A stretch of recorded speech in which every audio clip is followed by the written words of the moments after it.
piece of shit.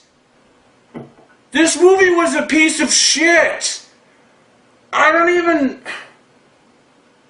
How do they keep getting worse? Like, fucking New Moon, Eclipse. No, the third one, Eclipse was the third one, right? That was one of the worst pieces of shit I ever seen in my life, and this was worse. So I take it you liked it. I'm so tired. The thing is, you knew it was going to be a crap movie going. No, because, okay, for those of you who don't know, I needed someone to, like, be here just to make sure I don't do something stupid. So that's why I've got Linkara and Juwario via conference call right now. But, okay, don't give me this thing where, like, oh, you knew it was going to be bad when you walked in the door. Okay, that's partially true, but partially. I haven't slept in 36 hours. Oh, I'm sorry. And I so didn't want to go see this movie because the last 3 years, Scarlett and I would go to see these movies, and they were like the best date nights we ever had was these fucking movies because they were so fucking funny. They're fucking hilarious. So, like, they're bad, but I love the Twilight movies. But, like, there was nothing redeemable about it. It wasn't even funny, Eclipse. And this piece of shit. This wasn't an enjoyable kind of bad, like the... No, nothing happens in this fucking movie. Nothing happens. Hang on, so, I seriously have an emergency store of booze. Like, I don't drink. I don't. Like, you've probably seen, like, everyone's gone drinking at the crossovers and shit like that. Like, I don't drink. I'm just not I never got into it, but, like, I keep some around for guests, and, because, like, there might be a day when I physically need a drink. And this is like, I don't drink either, so... Okay. Poor man. This was for, this was the time that, this was the movie that, Bella kind of solidified Bella's relationship with what's his face, right? Edward. Yes. They got married and screwed. Yes. And, like, what you just said took 5 seconds. If you were making a movie... Hang on, I need a portrait. Well, I gotta see what I got. I got the Kraken Black Spiced Rum, and I got Canadian Club Whiskey. And I don't think people want you to go the Kraken route. I don't think I'm gonna like either of these, because like I said, I've never had whiskey before, and I've only had rum a couple times. Okay, I'll unleash the Kraken. Oh, let's see. Let's just smell it. Actually, it smells pretty good. Hang on. Yeah, if you've never had whiskey before, be careful. Well, the one time we had at Robert Walker's house, they gave us the good stuff, the whiskey. Yeah. And it was like really old whiskey. And he's like, this is the good stuff. And I go, really? And it smelled and tasted like paint thinner. Then it's the good stuff. And I'm like, ew, it tastes like paint thinner. And he goes, I know, right? It's the good stuff. I'm like, ugh. So hang on, I'm going to take a shot of this rum here. Okay, really? God help me. That's actually pretty good. Oh, the Twilight movies. I shouldn't have been surprised that they split it into 2 movies because that's books. Okay, getting back to my point, the fact that this leads into it, actually, the fact that it's in 2 movies, the Twilight Saga, a phrase you cannot possibly say with a straight face. It cannot be, it's not a saga. It's about a horny chick who wants to fuck a vampire, that's it. But there's an epic war between werewolves and vampires. There's no fucking epic. Alright, what you said she gets married and screws a vampire. 5 seconds it took to explain that. If you were shooting a movie, you could not have padded this premise out any more than they did. Like, okay, I took notes. Hang on, I was in the theater and I took notes. The first minute of this movie, Jacob takes his shirt off. Like, they don't even wait. Like, he gets an invitation to the wedding. He just is like, "Oh, I'm so mad," and he rips his shirt off.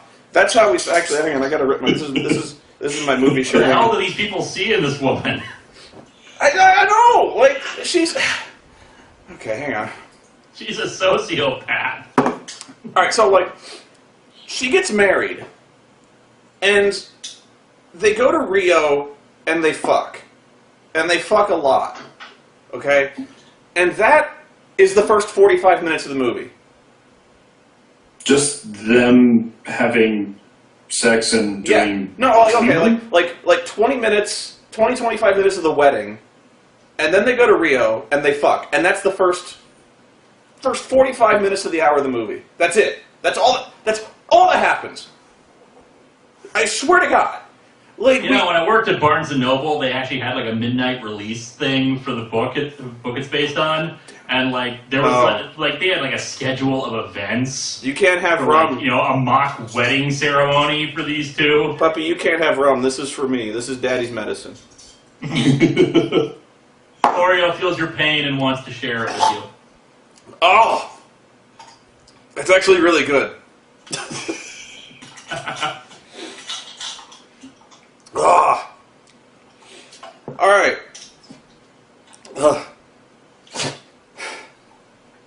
So the wedding. We watched the whole wedding. Like, if I were to go to a wedding and tape it, that's what happens. Like, we watch them get dressed. We watch them have the rehearsal. We watch them walk down the aisle. We watch them take their own vows. We watch them trade rings. We watch them look longingly to each other's eyes. We watch the reaction of the parents. We watch the reactions of the schoolmates.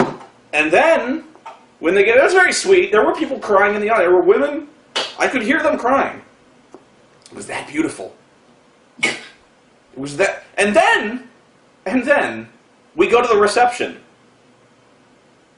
And it's like the reception was filmed in real time. I have been to shorter wedding receptions than this.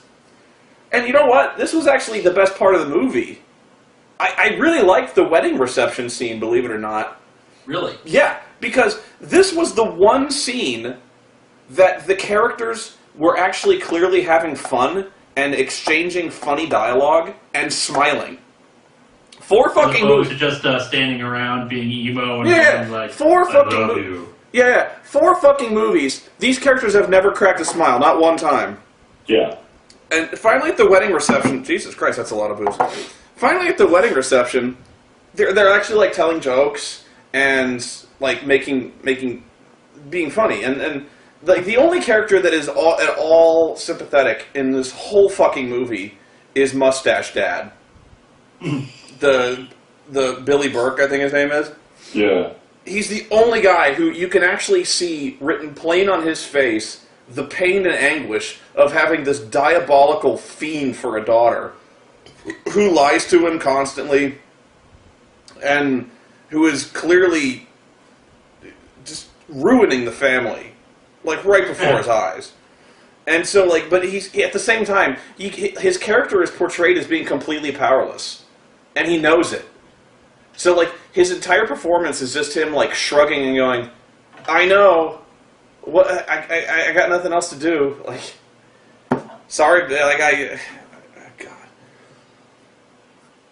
God. Okay, so, like, it's actually not, the wedding reception was actually not bad because, for once, I was enjoying myself. And then we go to Rio, because Edward wants to take her on a honeymoon, and he doesn't tell anyone where it is, because that's normal. But they go to Rio, and they where there's a lot of sun. Well, I was gonna say. They go there at night. They go there at night. I don't know how they catch a flight, but whatever. So they go there, and okay, this is another thing I have to confront right away, because you start to notice this almost immediately. The music. The music in this movie is probably the worst orchestral score I've ever heard in my life. Ever. It's... No, why is that? Because it's... Okay, let's say, do you know anything about music, Lewis? Most. Not like lots and lots of things, but I used to play violin. Okay, that's good, that's good. If I put a piano in front of you and said, just play some notes that sound nice, and you were like, do, do, do, do, do, and like you had like 10 minutes to like just kind of noodle on the piano. And then you kind of came up with something where you were just kind of like tapping keys, like one key at a time, that was kind of nice sounding. That's what this fucking soundtrack is. It's like me, like if I had 5 minutes to come up with an orchestral score, and I had just a piano, and I pulled the score right out of my ass. That's what this Oreo... It's so minimalistic and shitty. It really is like a junior high schooler wrote it. No, shit, fuck. A junior high schooler could have come up with something better than this. And then there's the montages. Because the Twilight Saga, Breaking Dawn Parts 1 and 2, this epic could not be contained in one movie! Thank God, damn. Yeah, because then you've got to go to the birth of the demon child. This movie is so fucking padded. Hang on, I gotta take another drink. I was gonna say, so yeah, the first part Oh! them Yes! married. And the second one is supposed to be... Spoony, what's going on over there? I'm drinking progressively more rum. I'm not a drinker, as you can tell. I'm gonna switch to the whiskey. Bad idea. There we go. Canadian Club. I gotta smell this. Hang on. I gotta smell this. Oh, this smells foul. Hang on, I'm gonna try some. Kind of like the movie. I'm gonna try a little bit. In a minute. It looks like piss. Okay, so where was I? Oh, the padding. The crappiest score ever. Yeah, the padding. Okay, so this movie is so fucking padded with montages, and the montages are either set to the god-awful orchestral score, or they're set to like the worst I've never heard in my life pop music in the world. It's so shitty. It's like, I don't know what kind of fucking Boston basement they pulled this pop music out of, and they set their montages to it, but they also make montages to the stupidest fucking things ever. Hang on, I wrote them down. I'm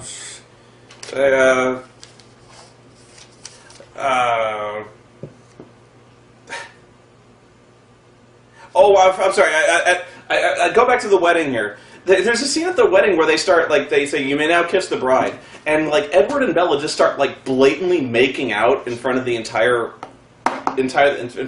audience. Like they practically get to second base in front of the audience. That's so not appropriate for a wedding, right? Like you kiss the bride, you give her a kiss, and then it's over. People applaud, and then it's over. Like you don't fucking ram your tongue down her throat. Well, consider how horny these two have got to be. Exactly, and that's exactly. These two are Bella. This is my whole point about Bella being a character, and this is a whole misconception about the romance between these two. She's not in love; she just wants to fuck. Really, that's it. So like, I know. This is why this relationship is not going to last. She's going to regret it the rest of her life if this were real life and not just some really, really, really crappy romance story. Okay, so yeah, they first go to Rio, and then they leave Rio to go to an island called Isle Esme, which is an island that Carlisle owns. The fucker owns an island off the coast of Brazil, and they're just now mentioning this. Why would you leave Rio? But no, he owns an island. Right? why would he even... If you can be alone on an island and have nobody bother you and have all the animals that you wanted to drink, why in the world would you go to Washington? Yeah, go to Washington and then make yourself as grand a spectacle as possible. Yeah. Like, I can understand their need for human companionship, like they want to go to school and stuff like that, but like, go to Brazil! You know, you can like sail from your island and visit a bar in Rio if you want to. You don't need to like stock high schools, do that kind of thing. So like, okay, so the first montage that really drew my attention was like, okay, so they're married and they go to the mansion, they look at the bed and they're kind of nervous, they don't want to like just jump right in and fuck. So like, Edward kind of is playing it cool, he's like, oh, you want to go swimming? And she's like, yeah. And he's like, but I need some time alone. And so Edward goes, okay. And so there's a getting ready to fuck montage. I'm not even kidding. There's like a 2-minute montage where she just gets ready to fuck this guy.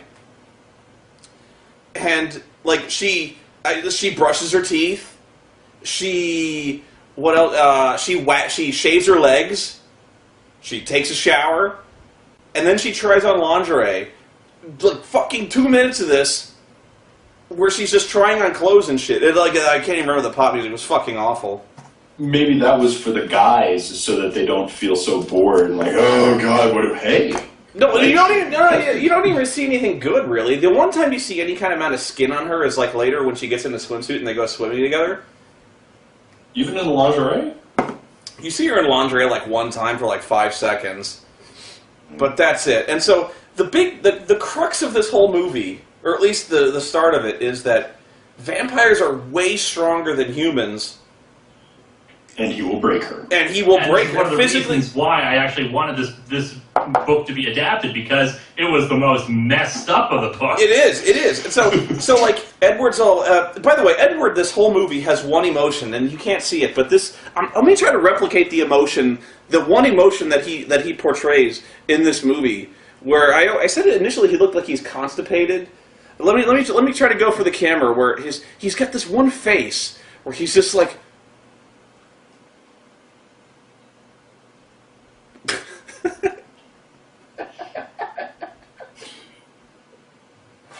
And he's like, Bella, we can't do this. And Bella's like, but I want to, Edward. He's like, but I'll hurt you. And she goes, you won't hurt me. I know you. And Edward's all... And Edward's like, okay, let's do this. So like... Let's do this. That's fucking romantic. Let's do this. Okay, he doesn't... Be right back. I gotta wash my paintbrush. He doesn't say, let's do this. That'd be my move. I'd be like Geronimo. Hey, God, I got whiskey here. I got it. Hold on.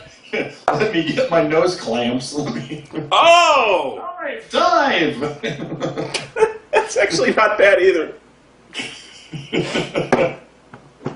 I gotta wash it down, though, because it stings. Alright, so, like, she's like, I want to do this, and there was like, but I'll hurt you. I'm so much more powerful than you. It's like they made a movie, you know, like that, like all comic geeks everywhere. It's like, how could Superman fuck Lois Lane? Because, like, when he comes, he'd blow like a shotgun through her back, right? Yeah. That's this movie. This movie is like what would happen if Superman fucked Lois Lane, because, like, Edward fucks her so hard, it literally destroys the bed.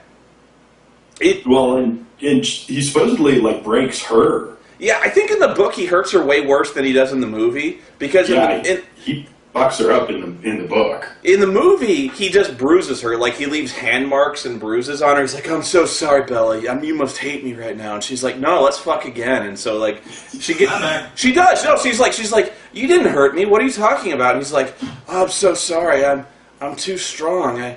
I just fuck you too hard. And she's like, but I liked it. It was the best I've ever had. He's like, of course it's the best you've ever had. You're a virgin. And she's like, I know. And so And so, but it's like she's got bruises on her. Technically true. But she's like, I'm pretty sure that nobody's had it ever as good as I have just now. And he's like, thanks. But I can't hurt you anymore. I can't hurt you, because when I fuck you, it hurts. So oh man. The history of the world, there have been 5 kisses considered to be greatest. You guys gotta start drinking on them. You guys gotta start drinking if I'm drinking, because I can't drink alone.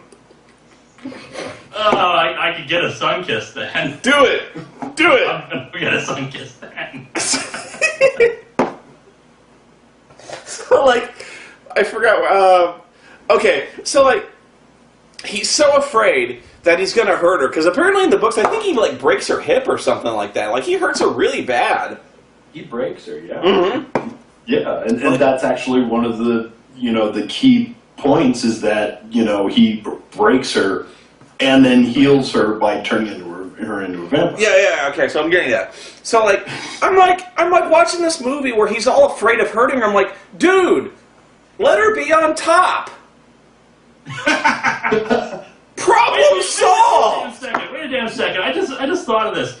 This whole thing was about she wanted to become a vampire to be with him forever, and he's known superior strength and whatnot. Why the hell didn't he turn her to her? They justify. They say that they're like Jacob comes to her at the wedding and is like, why don't you just turn her now? Like, because you'll fucking kill her. You're a vampire and you fuck her and you'll kill her. And she's like, I don't want to spend my honeymoon in agonizing pain after Edward turns me. Yeah. Right? Yeah. It was her choice. That's the justification. Like, what the fuck is keeping you? Just do it. Like, it's not like the honeymoon ends when you say it ends. Yeah. Like, okay, so you spend a couple of days in rampant bloodlust and you're a vampire, but okay, fuck it. Like, screw it, you're in Rio. You're in Rio. Spend a month there. You own an island. You own a fucking island. There's no time limit here, and never once, by the way, is mentioned the possibility of Bella or Edward going to college. Because far be it from Bella to be a strong, progressive feminist, to want to further her career or an education. No, she just wants to fuck this guy. Well, that's been her entire life goal for like this entire series. Does she even ever actually do any homework or attend classes at school? Not that everything that's happened. Not that we've ever seen. Not that we've ever seen. But okay, so I'm watching this movie and I go like, he's all like, I'll hurt you. I'm sorry. I can't fuck you anymore because I'll hurt you. And like, just let her be on top. This isn't fucking rocket science. Let her give you a blowjob. That's it. Shotgun. Okay, come on, but like, have her tap you on the shoulder. Scarlett used to do that. Was like, or like, and dude, kicks in. Dude, haven't you ever heard the song "Fuck Her Gently"? Sometimes you gotta fuck her. Well, given the writer and everything behind this, are we sure they even are aware of any other positions besides missionary? That's true. That's absolutely true. Come on, you can experiment. Same problem I had with X-Men, by the way, was like Rogue. Rogue is like, I'll never touch a human being. I'll never have sex. Dude, I've seen people who have some crazy fucked up latex sex, okay? You could work this out. This is not impossible. Then... Yeah. Magneto, but that's another story. Then we have more montages, because this is necessary. After they fuck, we have a montage of them fucking more. Okay? Really? And, yeah. I was gonna say, actually, I heard that there was that they showed nothing, everything happened off screen. No. It happens on screen, but you don't see titties or anything like that. You don't see any nudity, not really. But you see a montage while they're fucking, And, like, the one thing they do on this honeymoon for recreation other than fucking is play chess. Play chess. They play chess? They play chess. Because when you're done with the epic orgasm. Yeah, when you're done with the best orgasm you ever had in your life, your first thought, move some pawns around. Let's set up the chessboard. I can think of a lot of games to play with someone you love, and something. And if I was to pick a game that lacked passion in terms of romance, I think I don't think I do any worse than chess. No. They have chess as foreplay because Bella beats him at chess, and then they fuck. I need to drink this whiskey here. Loser gets bottomsies. Oh. Yeah. I'm like, this motherfucker owns an island and he doesn't own an Xbox? Dude! She's fingering the king and making it all erotic or something. Boot up Madden, for Christ's sake. Chess? That's the most boring shit I've heard in my life. You took more than that, big boy. Ooh! Oh my god. I can't even read what I wrote here because I wrote it. Like the whole time, this whole montage, Bella is fucking horny as shit. And like, she's not only wants to have sex with him, she begs him to have sex with her. Begs. So kind of a reverse Anakin Skywalker here. So like, okay, so all that aside, after like 2 weeks, Bella starts to feel morning sickness. Okay, and she realizes she's pregnant with a half-vampire abomination. So like, I wonder what caused that. Yeah. So she's pregnant, and Edward fucking freaks out. And then, guess what? Can you guess what happens? Montage. We have... More fucking. No, montage. We have a packing montage. Packing? A montage set to pop music where they pack their bags and go back to Washington because the other vampire in the family, Carlisle, he's like a doctor and he would know this shit. So they have a montage and they pack. Hang on, I'm looking through my notes here. Come to think of it, while you're looking through the notes there, I'm assuming that human vampire offspring is like a very rare phenomenon. Or well, yeah, because they probably think about this kind of thing and wear protection. And even then, considering vampire-human relations and the fact that I don't know how the biology of vampires works. In nobody does. Nobody does because the vampires in fucking Twilight were pulled right out of Stephanie Meyer's ass. Like, nobody knows the biology. They fucking sparkle.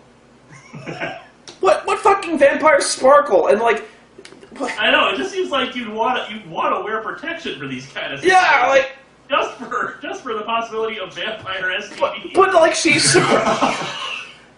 she's surprised. Like, I fucked a dead person and now something bad happened to me. Oh my god. This is terrible. So like, okay, so they go back to Washington on their private jet. Because they have one. They have one. They're so rich they can afford a private fucking jet and an island off the coast of Brazil. Which I can understand for Edward, considering how long has he been alive? Like 100-some years? Like 100 years, like something like that. So like, they go back there and there's the other vampires out there, and I actually like the other vampires because they're kind of fun. There's like the really hot vampire, I think her name's Alice, whose hair is... The supporting cast is better than the leads. Yeah, oh totally, yeah, the supporting cast is way better than the leads. That Rathbone guy who plays Harpo, the Alice chick. Okay, so Alice, like, Bella is in really bad shape at this point. She's pregnant as hell. Like, even after 2 weeks, she's got a huge baby bump. And, like, they're really worried because this is basically like a direct ripoff of Dune. You remember what happens in Dune when, like, Paul's mother drinks the water of life and she's pregnant and the fetus matures at an accelerated rate? That's what happens. Yeah, no. She turns into Alia. so that's the baby, because it matures at this accelerated rate. But Alice says, I wrote this down because it was so stupid. Alice says, I can't see Bella's future anymore, or the fetus. So, and that's her vampire power. Alice, her power is that she can read the future with perfect accuracy. Okay? Do you remember that at all? Yeah. Okay, so that's her power. But apparently, her power only works when it's convenient for the plot. Because now we can't see what happens. There's no way we know. Oh, hang on a second. Another thought occurs to me about this vampire human offspring. I knew already that it was supposed to age rapidly. I've read about that for the book. But you know what? How the hell does that make any damn sense? Considering vampires, suspend their life. They actually stop. Wouldn't it take 2 years for the baby to be born? I don't know. They never explain the. Really? Okay, I hate to use this as a positive example, but Anne Rice's interview with the vampire is pretty much the definitive word on vampire lore. Whether you like it or not. The whole physiology of the vampires, their heart doesn't beat, they don't breathe, they breathe, they don't eat, they don't have babies. But this movie, Stephanie Meyer just they fuck, they have babies, and you're just supposed to accept it. And I don't see why you're supposed to do that. So, this is where I really started to hate Bella again. Because you ever liked her? No, because she is so stubborn in this movie. Because even at 2 weeks, she can feel the baby painfully kicking inside her body, right? Yeah. It's causing her physical pain. And it's grown, even in the course of a month, it's grown to the point where she's basically 8 months pregnant. She's huge. And it's causing her physical wounds. It's broken ribs. It kicks so hard it breaks her ribs.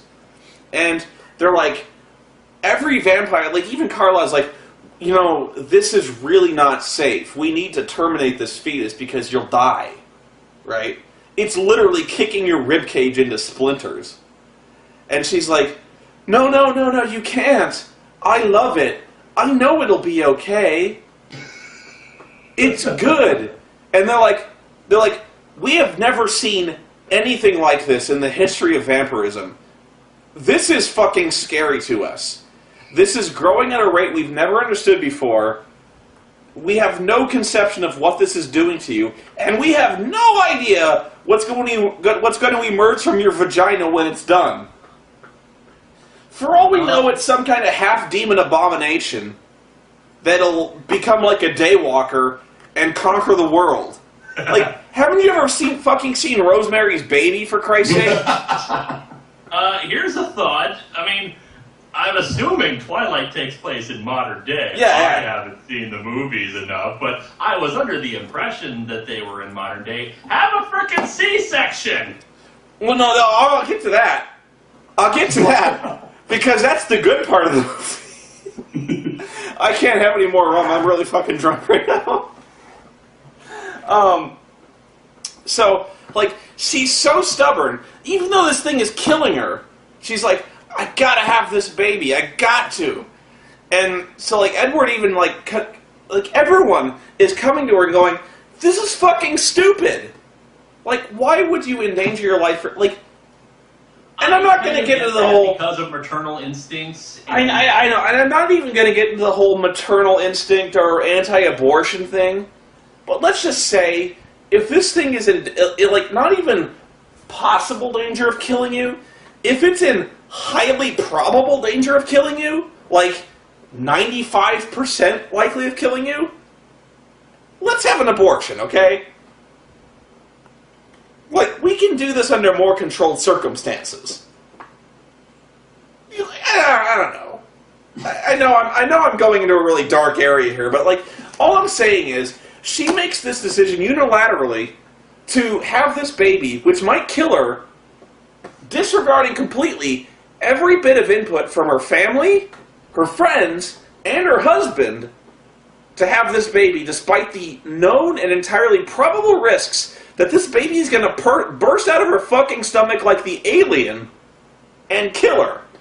Well, to be fair, she has fulfilled her life goal, so she had nothing else to live for. That's true, yeah. Hang on, let me look at my notes here. I'm so fucking... She can die a happy woman.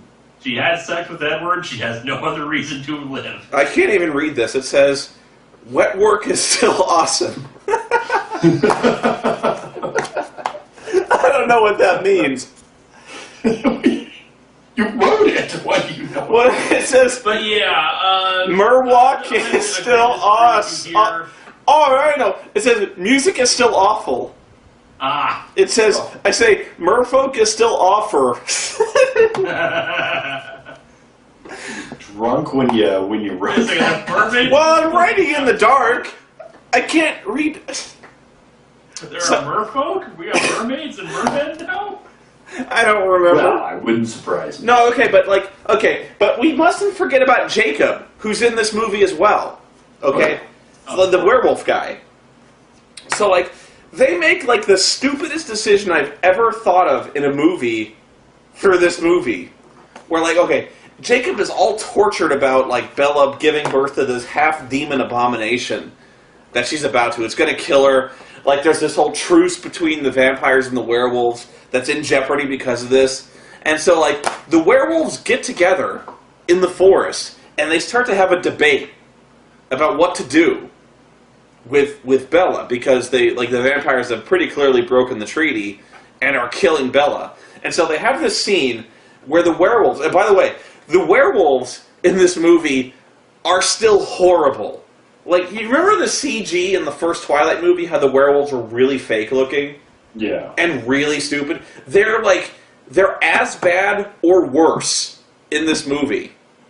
CG quality went down. They're so bad.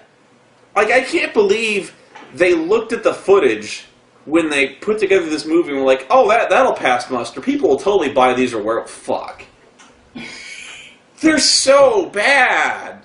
The werewolves are so phony looking and terrible. Like, even the fans there, like, the theater was full when I went down there, and people were laughing whenever somebody turned into a werewolf. It was fucking hilarious. And they were laughing really at this scene where the werewolves get together in the forest and they start to have a debate where they have these really phony looking CG werewolves, like, walking around and snarling, but, voiced over the werewolves with, like, this really kind of esoteric echo effect.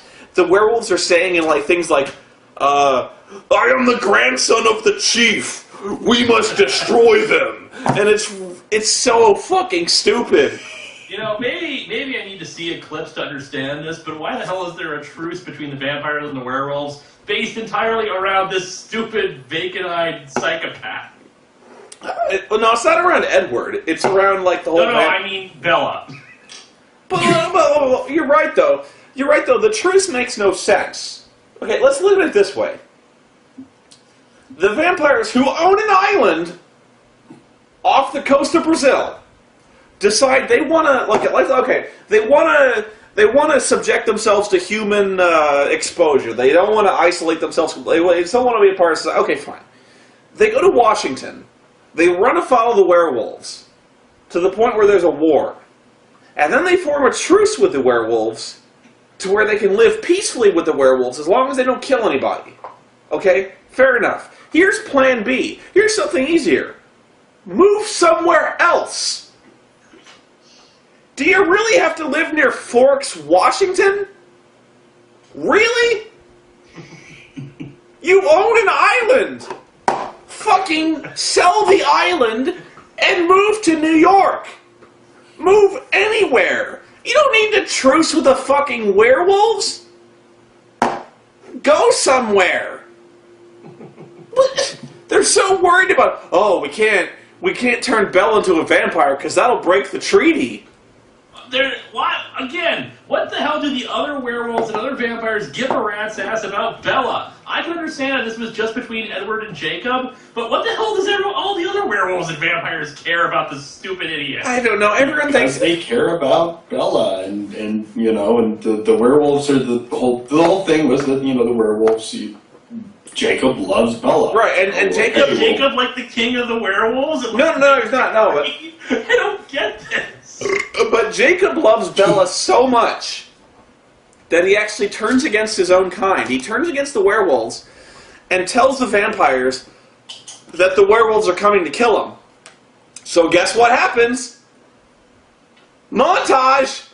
Hacking. No. There's a montage of the vampires and Jacob walking the perimeter at night as Bella is laid up in a bed having this baby, right? So there's this really long, shitty montage of that. And there's this really funny scene where Edward starts Googling. He starts Googling the concept of half-vampire children. And he starts getting these pictures of, like, fucking alien chest bursters that are devouring entire villages. I would have thought it would have brought up a picture of, like, Connor from Buffy and Angel. What do I know? That would have been funny if they brought up Buffy and Angel. Okay, so the growth of the fetus is not going well. Okay, it's like it's physically hurting her, and it's more than likely it's going to kill her. And so, like, she's completely pregnant. She's like 9 months pregnant. She's about to blow at any minute, but she's dying. And Carlisle, the blonde vampire, is like, Bella, if we don't terminate this pregnancy right away, I'm afraid it's going to kill you. Your heart can't take it. And so Bella's like, but I have to. I love this baby. I'm going to deliver it. And Carlisle's like, well, I don't know what to tell you. You'll die. And so Jacob's like, well, it's a half vampire, so probably it wants blood, right? And I'm like, okay. They're like, yeah, that makes sense, right? Because it's a half vampire. So they're like, well, maybe Bella needs to drink blood. Because that's science. Well, it kind of is. That is fucking Dr. Insano level science, right? Isn't she a vampire already? I tried to put the cap on this shot glass. But by this time, isn't she already? I mean, I thought that she Is was she a already a vampire vampire by now. No. She's not a vampire yet.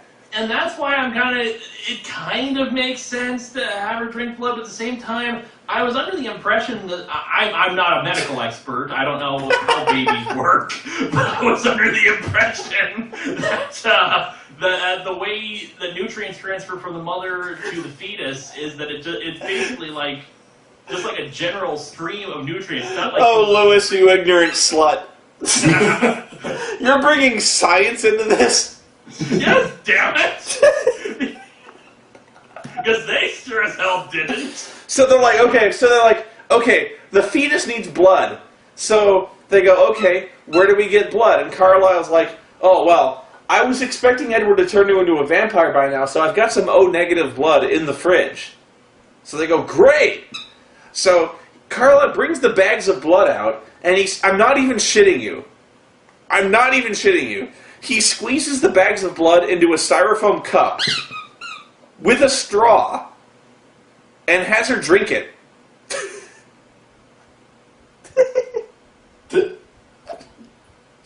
He squeezes bags of blood into a styrofoam cup with a straw.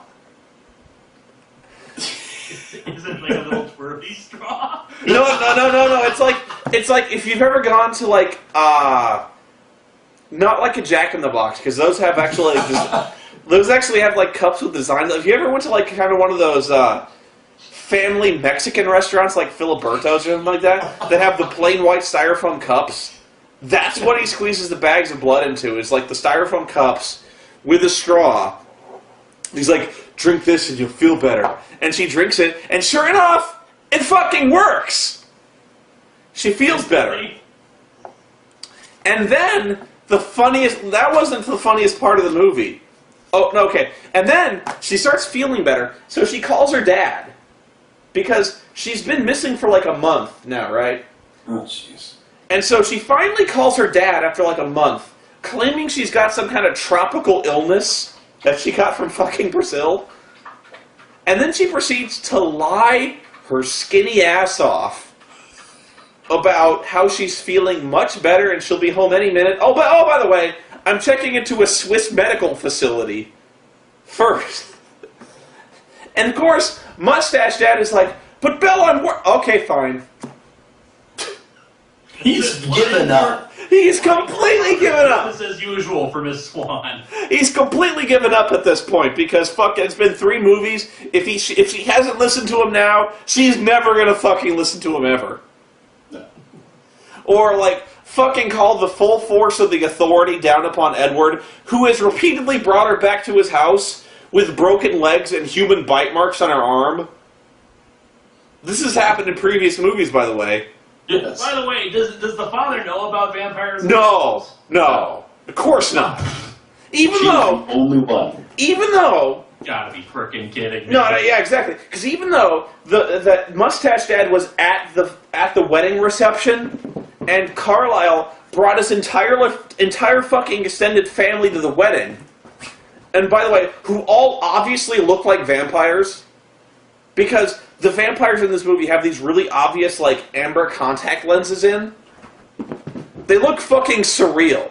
Like, nobody... See, now I have this image in my head of Edward, like, gathering all of his extended family in, like, one room and saying, okay, guys, now Bella's family doesn't know we're vampires, so don't mention that at any point. Yeah. So, like, the fucking extended vampire family shows up at the reception, and they all obviously look like vampires. They're pale as fucking sheets.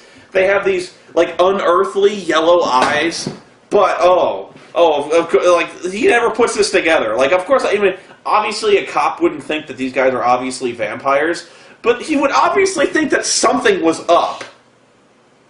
Right, because, like, she disappeared for weeks at a time. She flew to Arizona and returned with a broken fucking leg. She flew to Italy and didn't tell him, and she returned with no explanation for what she'd just done. And now she's marrying this creepy fucking vampire dude at the age of 18, which honestly is not normal at this day and age. Let's face it. Usually people like to play the field, you know, or it's just a different age nowadays. Nobody gets married at 18. I think there's actually a character, Anna Kendrick's character actually mentions that. Who gets married at 18, right? Okay, so then they start coming. They coming up on the birth. Okay, like the baby is really close, and then Bella starts talking baby names. Okay, so she brings. No, yeah, you'd think Damien, right? So, like, she brings Edward and Jacob into the room and she's like, I've been thinking about baby names. What do you think? If it's a boy, we'll name it EJ, which is Edward and Jacob. And they're like, oh, you gotta be freaking kidding. That's not bad. Seriously, not when you hear what the alternative is. That's not bad. Okay, I've heard that. Although I wouldn't, why wouldn't Edward have a problem with that? Naming his child after fucking Jacob, who's the other guy who was really desperately trying to pork Bella more than anything. Okay, so like she goes, but if it's a girl, I'm thinking of naming it Renesmee. Renesmee. Yeah. Let that soak in for just a second. Okay, here's the logic behind it. She says, okay, I'm thinking of naming it after my mother, whose name is Renee, and the island in which she was conceived, which is Esme. Renesmee. Why? I hate hippies. Give a rat's behind about where she was conceived. I don't know. Hang on, I gotta take a drink again. Hey, it makes perfect sense. Oh. Naming after mother, that's sweet. Renes? Name it the frickin' island? That doesn't make... If I had a kid, I would not, and it was conceived in my hometown, I would not name my child Shoreview. Well, no, it'd have to be like Liz Shoreview. Liz Shoreview. No, that's my mother, of course. So. Oh, your mother. Okay. My mother's name is Avanel, so Ava Shoreview. Wait. Ava Shore. Wait, back up. Back to crazy. Your mother's name is Avanel? Yeah. My mother's side of my family, they love to have a little bit more unique and unusual names. So You don't mom's say! name is Twyla, my grandmother's name is Alice. Your grandmother's name is Renesmee? Apanel? Holy shit! Now we understand it all. I get it. Apanel's a real damn name. Yeah, I'm sure it is. I'm sure it's a real name. Okay. Okay. I'll kick your ass, man. I'm not saying... Your mother's a saint, I'm sure. Damn straight. I'm sure Mother Linkara is very nice. Okay, Right. so then we get to the... No, I'm still hung up on this. Renesmee. Renesmee. Do it in your head, Bella. She put this together in her fucking head. Made total sense. He's that poor kid. And what's funny is, of course I haven't read the books. Okay, of course. But they actually play this scene for laughs in the movie because it's obviously so ridiculous that even the characters have to kind of like take a step back and go, really? Because even Jacob is like, what? I'm so not even sure that happens in the books, because I'm pretty sure what happens in the books is they agree to it immediately. They're like, oh, that's brilliant, Bella. You're so smart. Renesmee, that makes total sense to me. And, okay, so then things start getting bad. She starts going into labor. The baby kicks so hard, it breaks her spine. Yes. Yeah. Oh! Yeah. So then she goes into labor. The problem is, Carlisle the doctor is out getting more blood, so he can't help. So the other untrained vampires are helping to deliver this baby. And so, of course, she's in deep shit at this point. So, like, one of the vampires, Beth, I think her name is, starts, like, digging. It's like, she can't deliver this baby normally. She has to have a C-section. So she whips out a fucking scalpel and just, like, jams it into her fucking stomach and, like, rips her open. And she's like, oh my god! And I'm pretty sure that's not how it works. I'm pretty sure that's not how C-sections work. But of course that doesn't work. She starts to die. Okay, so Edward... No! So Edward, I'm not even kidding, goes, I gotta get that thing out of there. And then he opens his mouth, and then you see him, like, dive under the camera onto her stomach and, like, start chewing. He's like, I gotta get this thing out of there. Ah! And then, like, you hear this munching sound, like you hear this chewing sound, and she screams in pain. And then before you know it, this baby is in his hands, like, covered in, like, chunky salsa. Like, covered in gore. And he's like, guess what, Bella? Her name's Renesmee. There's no umbilical cord. Spoony, but I'm holding my pop can up to my forehead, kind of lulling back and forth.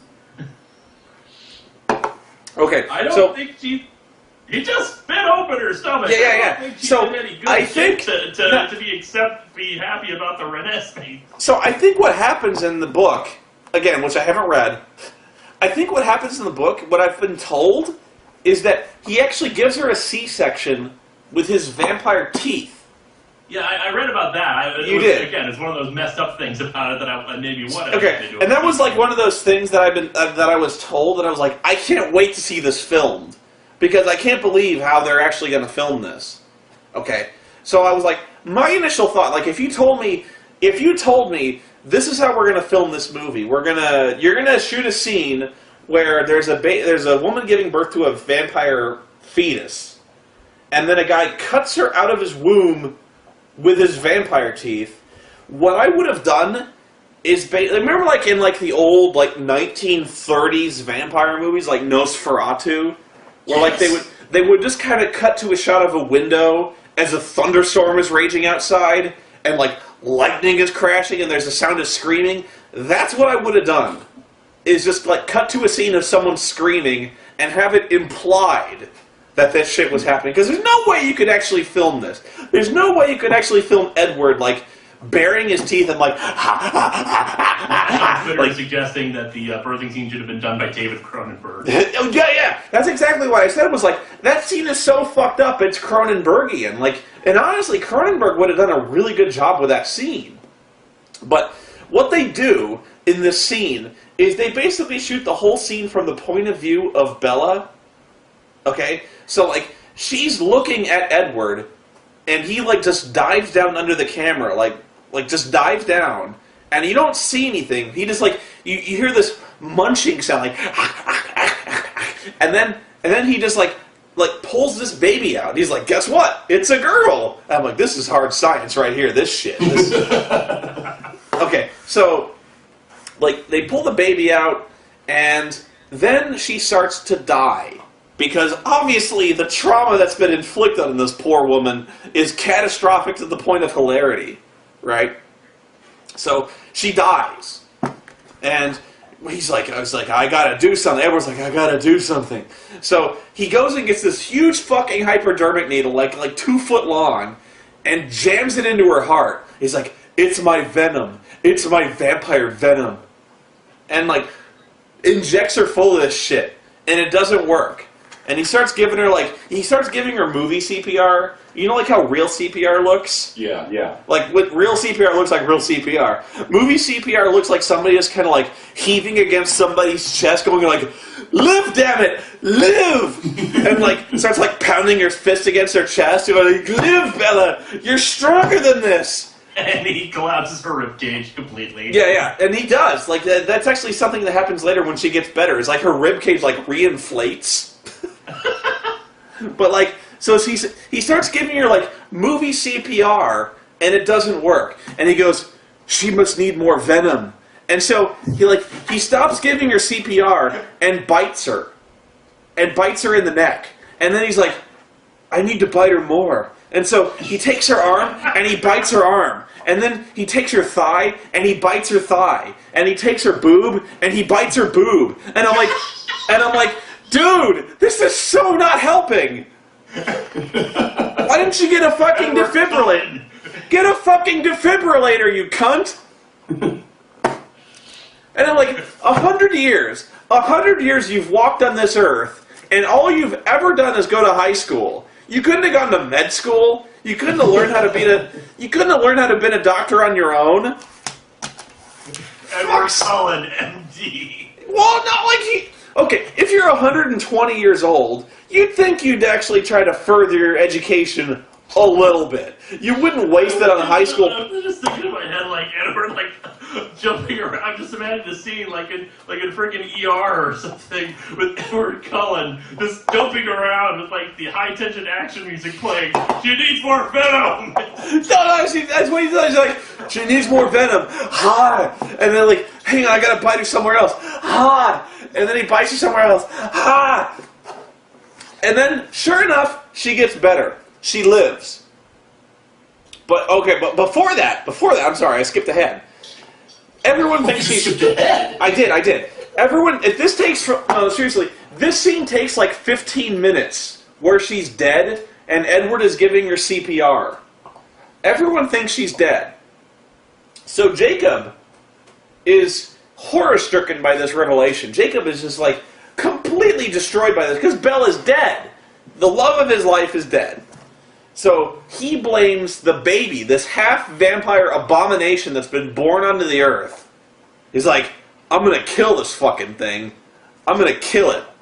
So he goes in the house. He goes in the house to kill the baby. And he looks at the baby, and all of a sudden, you ever see that scene in Wayne's World where, like, Garth looks at, what's her name, and gets that Dreamweaver sequence? Dream Woman. Yeah, the Dream Woman. Dreamweaver! That's what happens to Jacob. Jacob looks at this baby, and fucking Dreamweaver starts playing. And then he's like... imprints on it. Yeah, he imprints on the baby. And if you don't know, I actually do kind of applaud this movie for establishing the concept of imprinting before they actually, like, pulled it out in this movie. Because they actually do that, where the werewolves are on a beach talking about imprinting. So they actually did foreshadow this, so it's not completely out of left field. But like, Yeah, because I read about this. This is another thing that makes this thing so freaking messed up. it's so messed up because what happens is werewolves can sometimes imprint on another person, and that means they are genetically bound to this other person and like genetically predisposed to being in like absolute love with them. That's what happens to Jacob Black and Renesmee, who, by the way, I remind you, is an infant less than a day old. He imprints on a baby and he starts fantasizing. Like, you see this. You see a montage. Of course you see a montage. Why wouldn't you? You see a montage of Jacob imagining his future with this baby who's grown up and them having a life together. Oh my God. Wow. So I repeat. No. So I repeat. So, Wow. So to explain this to you for the people in the peanut gallery, Jacob starts having sexual fantasies about a baby. Newborn porn! Newborn porn! Man, this is fucked up right here. It's so fucked up! So, he immediately forgets about Bella. Like, he does. No, he does. He falls to his knees. There's this scene where he's like, oh my god! And he falls to his knees, and he's like, I love this baby so much, I'm gonna fuck it one day. Call Child Protective Services. We needed an adult in this room. Oh my god. And then, like, for some reason, okay, so the werewolves... Okay, so... Once his face walks in, hello, Jacob, have a seat. Yeah, why don't you take a seat over there? Okay, so this whole time, by the way, the werewolves are planning to kill the vampires because the vampires just, as far as they know, just killed Bella. So as far as they're concerned, they broke the treaty. The treaty. The treaty. No, Trudy. there's something as stupid as this. It's a Trudy. It's a treaty. So as far as the werewolves are concerned, they broke the treaty. So Tootie in the facts of life. and the treaty. So the werewolves are coming to go kill the vampires. So the werewolves attack the vampires at their house.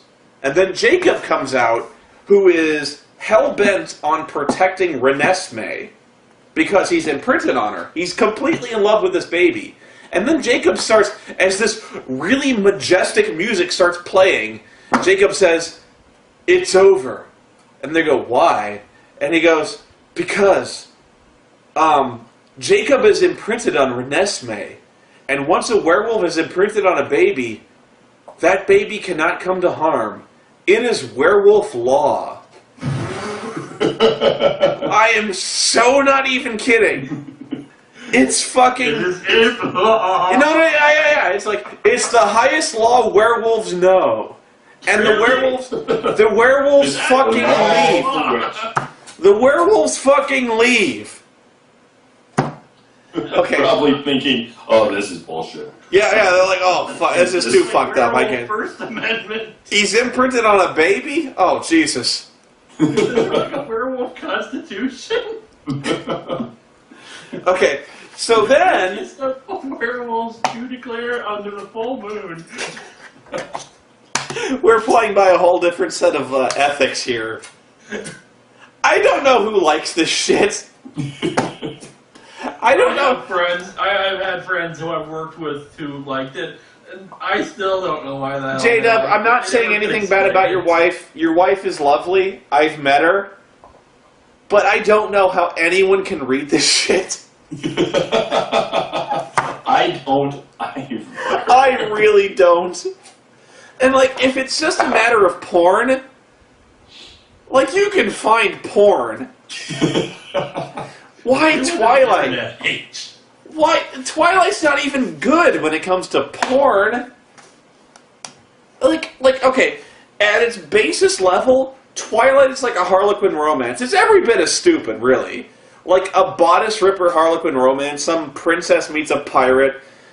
and they fuck a lot, and they're of different social classes, but it doesn't matter because they're in love. And by the way, one of the trailers I saw for fucking Breaking Dawn, they're re-releasing Titanic in 3D. Oh god. Yeah, and honestly, I'm not too opposed to that, because here's the thing: I would rather have them re-release a movie than remake it. Yes. Like, okay, like, and I know I keep bringing this up. Somebody told me this isn't happening anymore, but like Escape from New York, I know that's not happening anymore. But movies like that, like Nightmare on Elm Street, like, why would they bother remaking that? Why would they bother remaking any movie when they could literally just re-release the movie for free? You know? And make more money. Yeah, and make maybe more money. Maybe like give it just kind of not necessarily give it the full George Lucas treatment, Mm-hmm. but like what's the phrase they use for referring to cleaning up a movie, making it look better? Remastering? Remastering. That's I it. can't believe I pulled that. I'm so drunk right now. But yeah, like let's just say Escape from New York is still getting remade, because it's the only example I can think of. But let's say Escape from New York is still getting remade. They don't need to remake it. All they need to do is re-release it. Literally take the entire old movie and say, guess what? We're putting it in theaters again. Go watch it. Or like even Star Wars. You know, that's another trailer I saw. I saw The Phantom Menace in 3D. Crap for Phantom Menace, yeah. Okay, let's just put aside the fact that I think Phantom Menace fucking sucks. But that's all you kind of need to do is you can just re-release a Star Wars movie. You don't need to fucking tinker with it.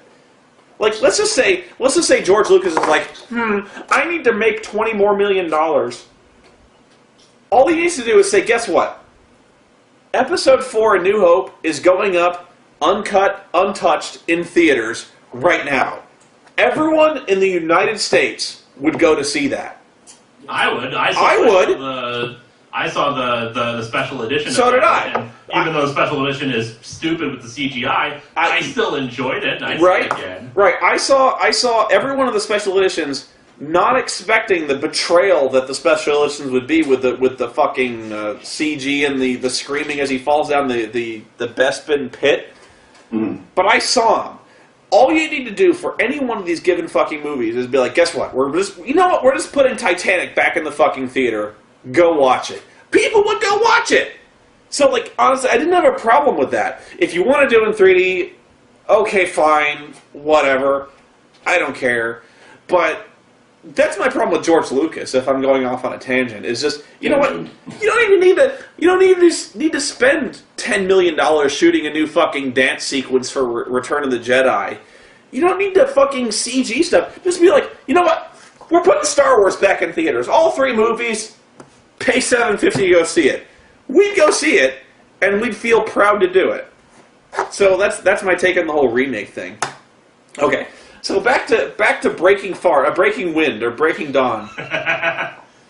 Breaking Bella, yeah. Breaking Spine. Okay, Jeez. so at this point Bella is dead, but he injects her with so much venom that she's getting better. Hi, puppy. You become an uber vamp. So she starts to heal. The vampire venom starts to heal her. So guess what happens? Montage. There's a montage of her resurrection as a vampire. How is there a It just happened. Yeah. So like, what happens is they kind of put her in a dress.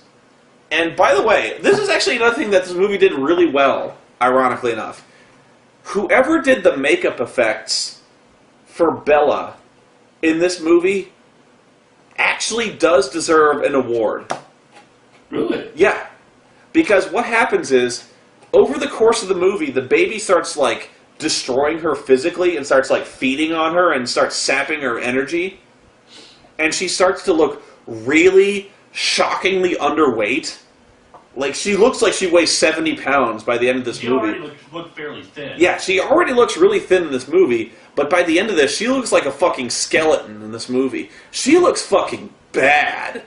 And bad in the good way, where I mean, like, whoever did the makeup for this, or if she just lost the weight on her own, dude, she's a trooper, because that looked awesome.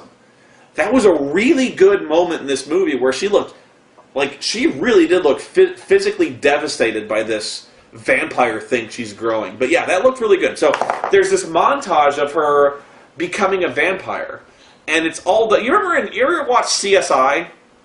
Where, like, when they start talking about bullet entry wounds and stuff like that, and they cut to, like, the bullet crashing into the body, and, like, inside the body, and, like, you see the bullet splintering bones. It's like that in reverse.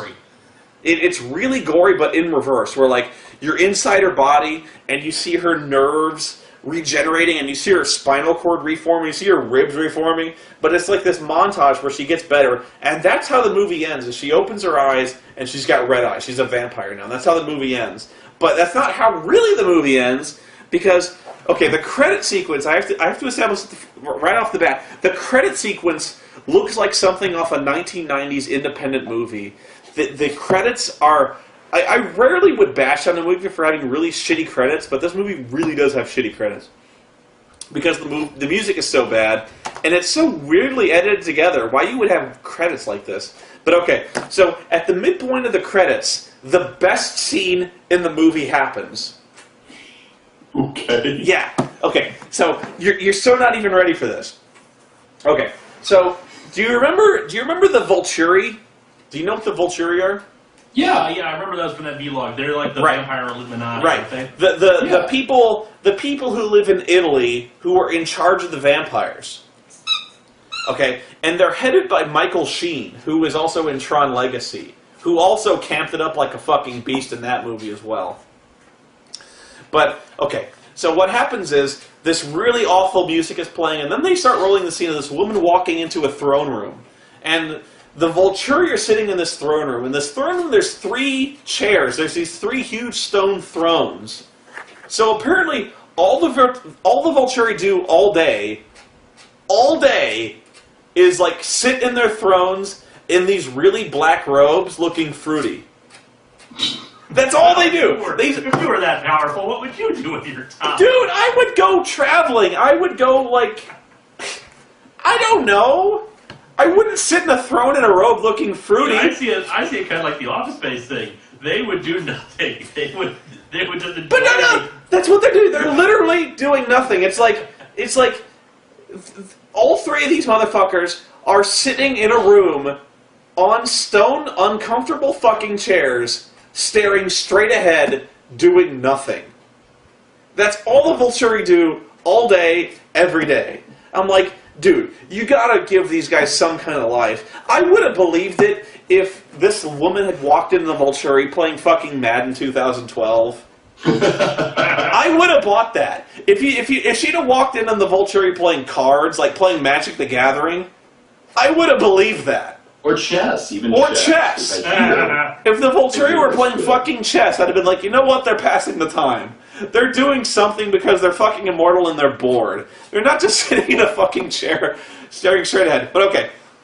So this woman delivers this message from Carlisle, the guy who created Edward. Yeah. And these guys are out of a completely different movie. It's like Michael Sheen is like out of Rocky Horror. He goes, okay, this woman delivers him a message, and Michael Sheen goes, well, it looks like Carlisle has added a new addition to his family. Oh. And then there's this other vampire who's sitting to his, I think his right, and this vampire goes, and what shall we do about it? And fucking Michael Sheen goes, well, it seems we have an appointment with vampires in Forks. Oh, I'm so gay. I was actually kind of wondering what they would do for the second part of this script. For the way you describe it, most of the stuff I had heard about Breaking Dawn was that the baby grows up really fast, then she gets together with Jacob, and then happily ever after. So that's what happens. All this stuff happened in the first. The second movie. part. Like, huh? What happens in the second movie is that the thing is, it's forbidden among the vampires to have child vampires. It's just not allowed for the vampires because it's not normal. Yeah. I mean, Oh yeah, because they're like the pinnacles of normalcy. I forget what they're called. I remember reading it somewhere on a wiki where they're called unnatural children or unwanted children or something like that. Where like if that was like a big no-no among vampires, how come no one's mentioned this before? You'd think at some point they would have foreshadowed this, but yeah, that's what. That just creates huge plot holes with this because if a vampire birth was just unusual, then yeah, they don't know what they're doing. They're really freaked out and confused by it. But if there's like actual like lore about it, and them saying no, this is forbidden, you'd think that would be a more well-known thing in the vampire community then. And they'll be like, no, you can't do this because it's forbidden, kind of crap like that. I don't know, but that's what happens in the second movie. So like, Michael Sheen he's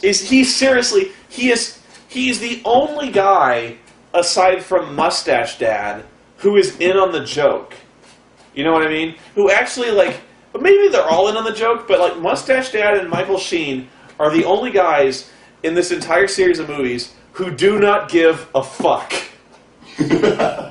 They know they're in a Stephenie Meyer movie, and they are just going to ham it up to the 100th degree in this movie. Because Michael Sheen is so fucking fruity in this movie. For the 2 minutes he's on screen, he's just like, oh, Edward Cullen, he's married a wife. Oh, yes. Ah, that makes me so horny. Oh, who's the one girl who plays the one of the Venturi? Oh, what's her name? I can't remember. Dakota Fanning. Dakota Fanning. She's not. She's not in this. Like I said, this is only like a 2-minute scene at the end of the credits. Oh. But Dakota Fanning's on this movie. But like this guy next to her is like, so how do we feel about this? These guys just spend all their day of their afterlife being supremely gay. And I'm not saying like it's a bad thing. I'm saying like these guys are so stereotypically gay, it's funny. It really it's actually a really funny sequence, and it's meant to be funny because like the Michael Sheen character is clearly about to feed on the woman who brought him the message, and he's like, and by the way, it's Carlisle with an S. He actually does prolong the S in Carlisle, and I'm like, this is fucking brilliant. Carlisle with an S. What? So it's Carlisle? Yeah, Carlisle. But that's how you spell Carlisle. But he's like, and by the way, my dear, it's Carlisle with an S. Oh. Oh my god, this movie was a piece of shit. This movie... It sounds like it, man. This movie sucked so bad. Nothing happens in this movie. Fucking nothing! Nothing happens! They get married, they fuck, she has a baby. It sounds like a lot happens, a lot of stupid things. That's it! I could have abstracted the whole getting married and fucking thing into 5 minutes.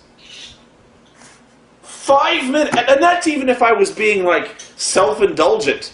Like, if I was gonna live, I'm gonna stretch this out and make it painfully clear to anyone with half a midbrain that these two are getting married and fucking. 5 minutes I could have hammered this thing out. This thing takes 45 fucking minutes to even approach the pregnancy subplot.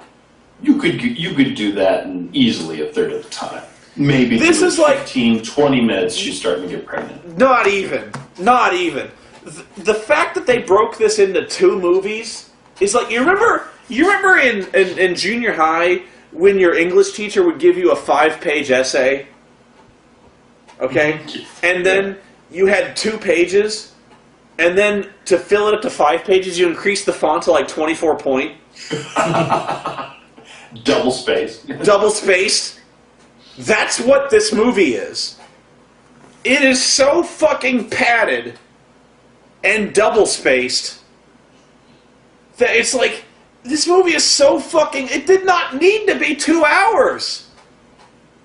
It didn't need that. I could have knocked out both halves of this fucking atrocious novel in 90 minutes. Hell, I could have knocked out... I fucking guarantee I could knock it out in 70 minutes.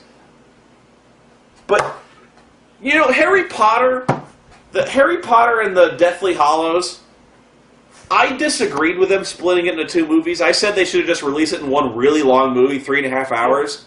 They could have done that. But you know what? I don't really grudge the idea. It was a marketing decision.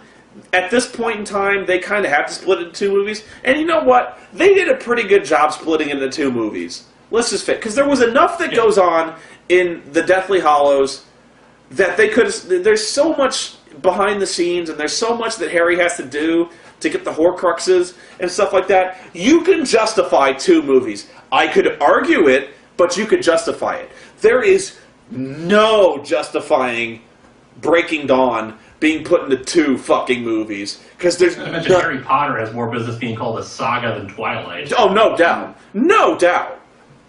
Because this, like, nothing fucking occurs in this movie that makes it worth your attention. It's just everyone looking... Everyone in this movie just spends the entire time looking tortured and fucking angry. Because it gotta be in 2 movies. Like, we're getting paid for both, right? And I've got to sit around for the show.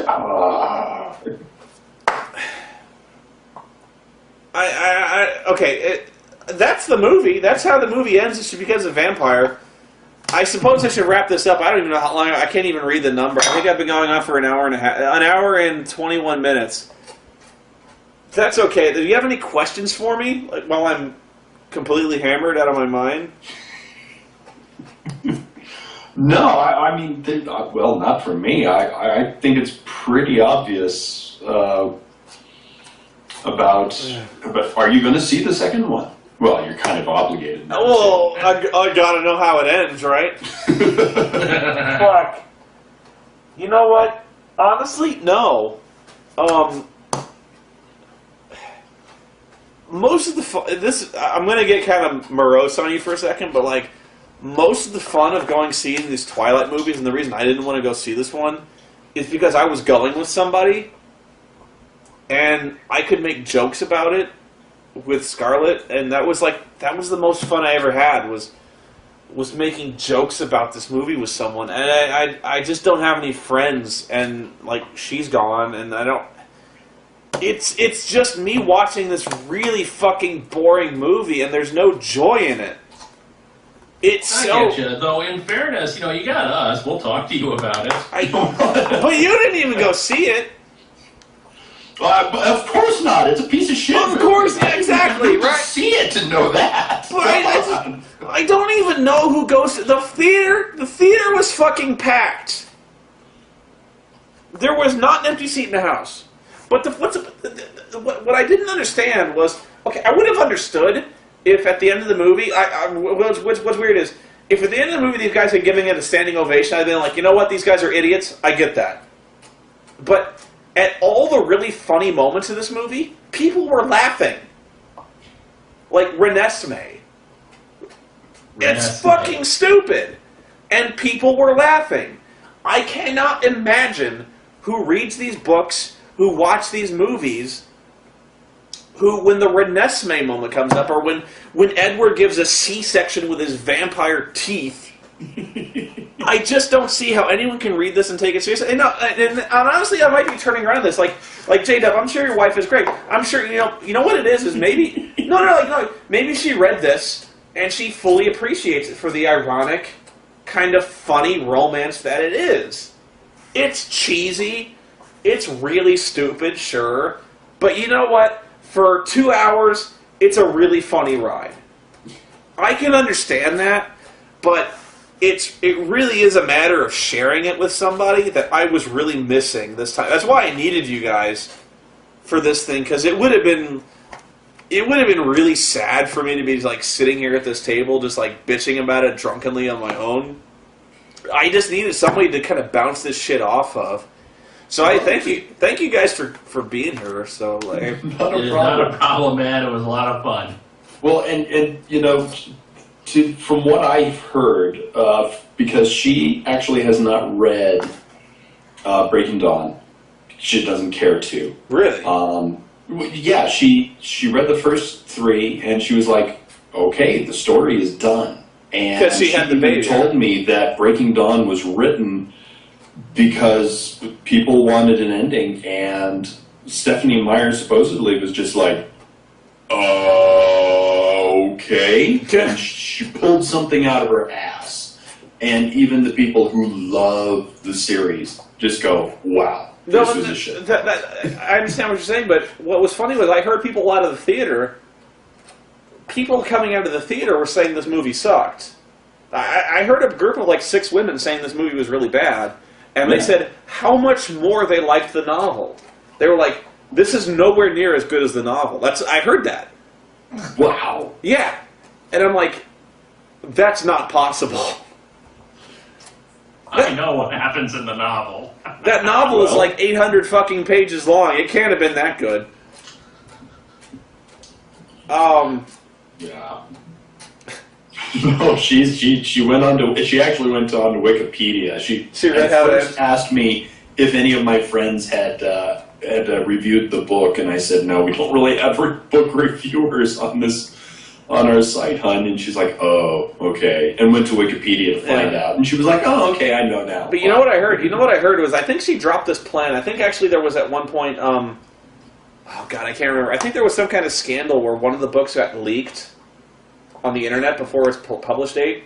And like, I think Stephanie Meyer actually came forward and said like, well, I was going to write a follow-up to the series, but since it was leaked, I'm not going to.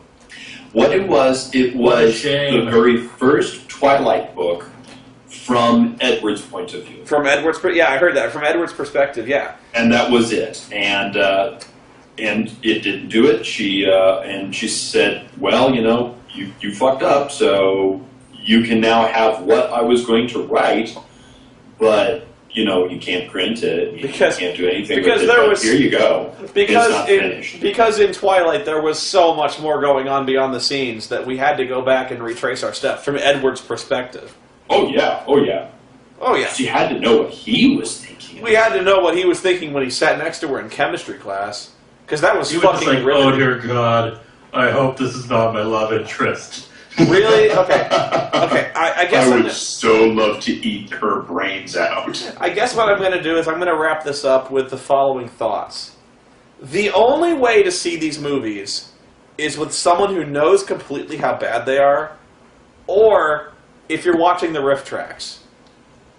That's it. Wait for the riff tracks. Wait for the riff. Honest to God, because this is so bad. I actually own all the Twilight movies, but the only reason I own them is because of the riff tracks, and the riff tracks are so funny.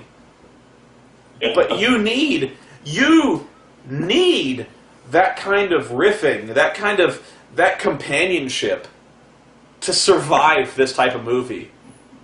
I still need to get the riff tracks. I've held off on it. Okay. So you got Paranormal Activity, which is a legitimately good movie, but you didn't get the riff tracks for Twilight, you fuck. I'm sorry, I didn't mean that. Well, the problem is I would have to buy Twilight and spend time ripping it from the DVD and then just being like, am I really doing this? I did it! I have no shame. My wife bought the movie, so I just bought the riff tracks. Now, let's be fair here. I like Paranormal Activity. I still think Mika's a douchebag, but as a horror film, I still liked it. Okay, well, I hope this was a comprehensive review of my exposure to Twilight. I honestly, I'm going to look back. I'm probably never going to watch this video again because I'm so drunk right now. It's going to I'm going to be so fucking embarrassed. You know what, Spoony? You know what? I was there at the roast of Little Karibo at Youmacon where he was blind, stinking drunk, and he can't remember a damn thing. You're doing a lot better. I was just yelling out like random sentences like, "Give me the microphone! Shut up!" It's funny because he sucks. Did you see the video I did for Lil Karibo? I did. That was good work. Okay, thank you. Because they're like, you need to roast Lil Karibo. I'm like, I don't know what to say. So I just kind of I just kind of busted his balls for like 2 minutes. And I know, it was funny. okay, that's good. As long as he got a laugh out of it. Maybe he'll post that video one day where Mickey is actually handling that. I gave him all the footage from my camera, and he has to edit it all together into like one thing. Okay. Well, if you look on YouTube, I think there are like clips here and there. Okay, so if you don't know, what happened is at YumaCon, they were doing a roast of Little Karibo. Or Little... Yeah, Little... I always call him Little Karibo, but I was like, Little Karibo. But yeah, they asked me... Moscow asked me to do a roast of the guy. So I did a 2-minute roast where I just kind of called him like... I was like, thank you for being such an inspirational force in the world of internet reviewing, because if you can do it, fucking anyone can do it. So stuff like that. I was just busting his balls. I seriously, like Lil Karibo, I've been trying to get into Lil Karibo's videos for years now because I'm such a fan. And I actually feel, I think at one point he actually agreed to do it, and I backed off because I felt so bad for kind of browbeating him into it. I was like, you know what? No, because no, I don't want to. But yeah, honestly, the Yu-Gi-Oh! Abridged stuff is some of the funniest stuff I've ever seen in my life. I love Yu-Gi-Oh! Abridged because that was some of the stuff I used to watch as a teenager. I used to watch Pokemans and Little Karibo. I'm sorry, Yu-Gi-Oh! And we would just make fun. We would basically riff it on the spot, and that's essentially what he's doing here. It's so brilliant. But anyway, yeah, for his roast, he was blind, stinking drunk, could barely talk. I'm not sure how the hell he pulled off his final roast and speech for himself, but dude, you are so much more comprehensible and able. I probably didn't drink as much as he did, but I'm probably much more of a lightweight than he is because honestly, he drank half a bottle of vodka. Okay, so he drank way more. I drank. Let's see, I drank probably a fifth of the bottle of the whiskey and probably a quarter of the bottle of the rum. That's a lot, but that's a lot. But yeah, I've never really been complete. So anyway, thank you guys for keeping me company tonight. I know you didn't have to do that. I appreciate it. I love you guys so much. Well, we love you too. Guys, stay away from my sister. You'd better stay away from my sister. I gotta let Oreo go pee, so I'm going to end this here and upload it. I'm not even going to fucking look at it because I don't want to see what I said. Alright, thank you people for watching. And until then... Please thank Spoony for watching this for your amusement. Until then, this is Spoony, Juwario, and Linkara signing off. Thanks, everyone.